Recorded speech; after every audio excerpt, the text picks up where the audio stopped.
Okay.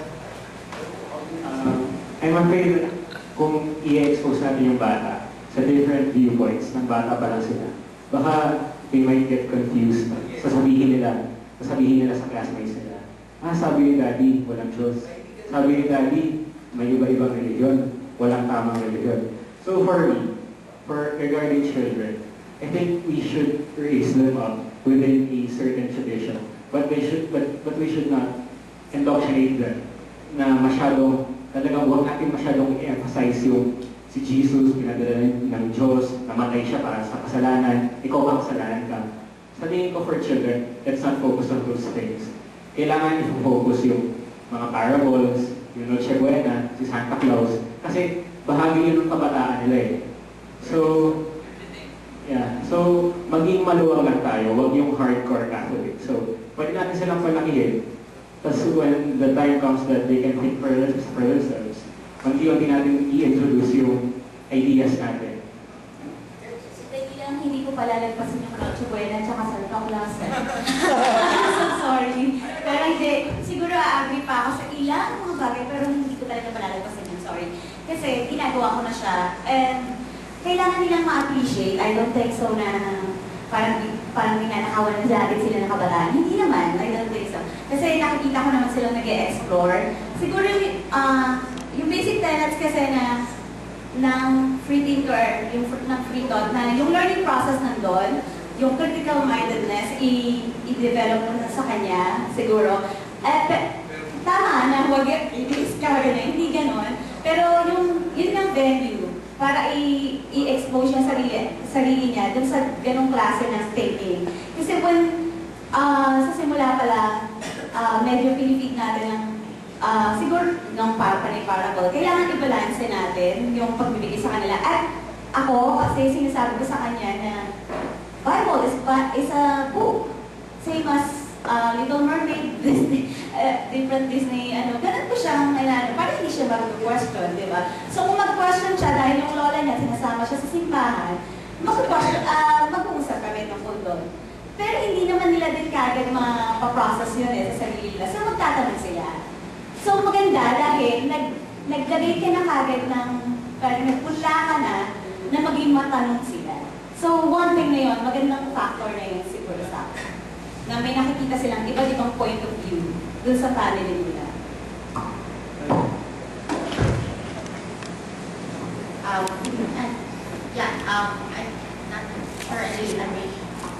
I'm not really sure I plan to have kids, but from my own experience, as I used to be a child.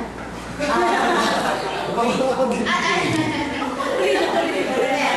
I think one of the things are important, siguro, like to be a peacemaker, doesn't matter whether you're an agnostic, atheist or theist or whatever. I think two things are important. One is that you prepare your child for, the direction of the world. If they turn out different, say they turn out to be atheists or agnostics, and you have to let them know that the world isn't very kind towards people who are different. So, at home it may be open, you can believe whatever you want, and you discuss these things, but it's not the same way outside. They might get beaten up for that, like if they're not at the same as everybody else. And another thing I think you should let them know that you will love them no matter what beliefs they acquire as they grow up. Doon naman sa idea nung, kasi ako, alam ko sa akin na galing yung idea ng teaching ako ang idea is teaching objectively. Ibig sabihin, kasi I agree with you doon sa idea na huwag i-indoctrinate. Kasi pag bigyan ka ng example na sabi ni Daddy, walang Diyos, that's an indoctrination. You're actually adhering to non-belief already. Ang point ko nung you teach them everything, wala kang bias towards one. You tell them everything. Pwede historical yung format ng pagkikwento mo. I'm not really sure na applicable to for a 3-year-old. Okay? So siguro for someone older. The point is, you tell them about reality. Ibig sabihin, yung kinikwento ni Ma'am kanina na pwede kang maniwala na dito sa bahay natin, pero you should know na sa labas ng bahay, everyone believes this way, or almost everyone. Diba? Almost everyone believes teachings na walang na may Santa Claus. But I want you to know, in reality, parang ganun yung parang ganun yung point. Parang ganun yung point na, I mean, ang mahirap kasi sa sinishield natin masyadong bata to supposedly reality, to supposedly the real thing. Baka nga, hindi naman talaga natin alam kung ano yung implication nun sa pagkatao niya kasi ang pinakamahirap na alamin sa psychology is yung cause and effect study. It's mahirap talagang gawin yun. But the thing is, if we're talking about raising kids, ako para sa akin yun yung best way. Na sila yung mag-decide. Somehow, sa edad na makapag-decide na talaga sila. I'll get back on yung sinabi ni Sir John. I'm not sure kung everyone is aware of it, and I'm not really sure about these specific details, pero like science, nag-publish sila ng article na our body, nag-evolve tayo to believe. So it's really a given. Nag-develop tayo, nag-evolve tayo sa being, tama ba ang word being, or as a sentient being na maniwala. Madali, na gano'n talaga. It's easier, kaya survive the species eh. Kasi naniniwala siya. It's a long story sa life science article. But the thing is, we are hardwired to believe. Tapos yung supposedly software ka na part, yung environment mo, ganun pa yung pinupush niya sa'yo. Kaya nga, I raised the idea niya na not believing is actually a universal negative. Hindi lang sa social environment natin, kundi mismo sa psychology natin. Not psychology, physiology natin. Because we are hardwired to believe. Pero, na-overcome natin yun. Hindi ko alam yun kung gaano katama yung mga pinagsabi ko dito. Pero, yun yung nabasa ko. Let's just have to say it. Sorry. I think naman, yung sa point mo na, kung may hardware to believe. Because humans, naturally as we are, we create hypotheses in our heads to come up, to predict the future. Kasi we need that to survive. We need some certain hypothesis kung ganito yung mangyayari. So we need to be clear on some things, and these things are the beliefs that we have. Ang ano ko lang, medyo nakukonfuse ako kung may bata, siguro na tuturuan ko.